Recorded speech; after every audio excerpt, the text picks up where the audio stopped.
Yes, we're going to do something about the Dreamers. What does that mean? What are you going to do? I will work with the Democrats on a plan, and if we can come up with a plan, but the Democrats have made it very, very difficult to do anything.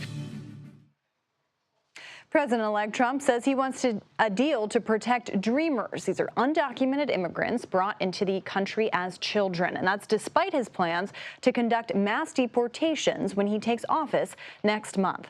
Texas Republican Congressman Chip Roy joins us now from Capitol Hill. Congressman, good to see you. Thanks for being here. So, do you agree with President-elect Trump talking about protections or wanting protections for Dreamers? Is that something you would support?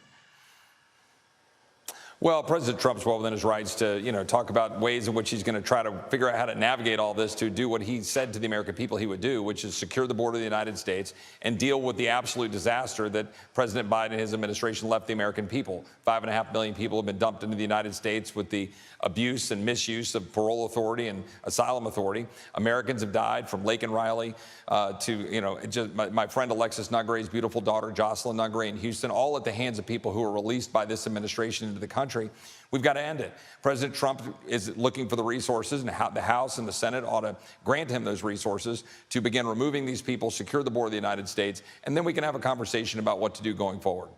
But when it comes to Dreamers specifically, is that something that you want to see protections for?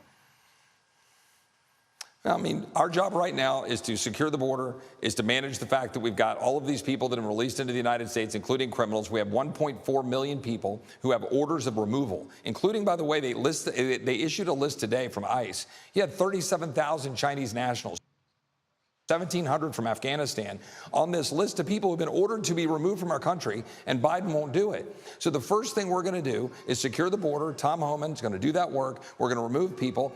We'll have a conversation then about what we do, but we need policy reforms too. If we're going to have any conversations about this, we need H.R. 2's core elements to fix asylum, fix parole, fix the unaccompanied children, fix the fact that we have catch and release, and do what we need to do to have policy changes to ensure in the future no president can ever abuse our country like Joe Biden did over the last 4 years. And Congressman, you're from a border state, obviously, and you've been very vocal about the need for the Department of Homeland Security to preserve records about the border for the incoming Trump team. But I'm wondering, have you seen any evidence that the Biden administration isn't doing this? Well, it'd be impossible for me to know, wouldn't it? I mean, that's why you issue preservation requests. I'm a former prosecutor. I mean, these are the kinds of things you do when you want to make sure that you've got all of the information so we can assess. And Congress has a duty with oversight to assess what happened here.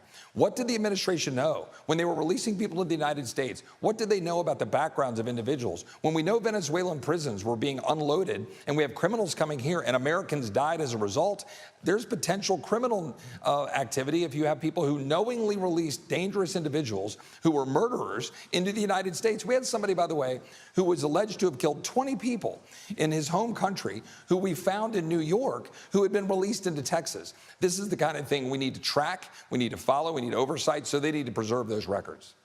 And Congressman, President-elect Trump also said that he wants to do away with birthright citizenship. As you well know, this is part of the Constitution. How are you kind of taking that comment? Is that something that Congress could even entertain?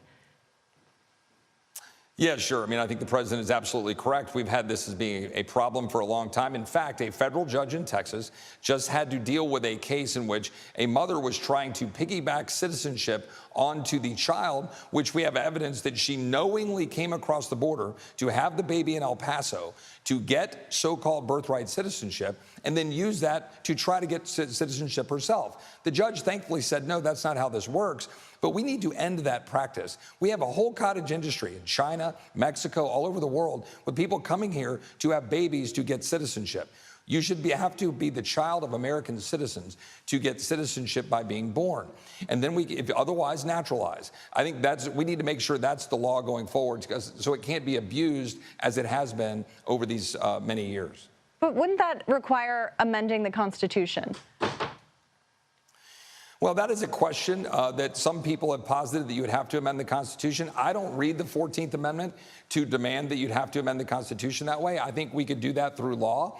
But, look, we should move forward, do it by law. And if we need to amend the Constitution, amend the Constitution. But my personal belief is you can do it by law. I believe that's the appropriate standard, that you be a child of an American citizen.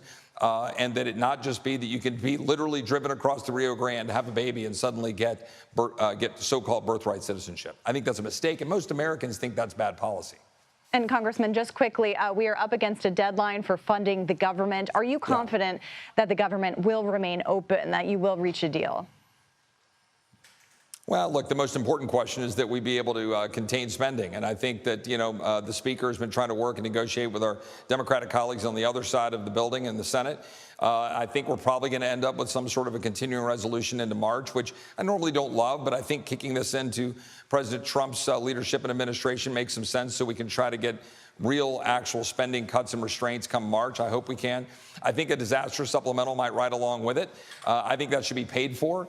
The Speaker, I think, is working hard to try to shrink it, but I think it should be paid for. There'll be some disagreement. I won't be able to vote for a bill like that that's unpaid for, but good chance that it moves next week, but we'll see what happens.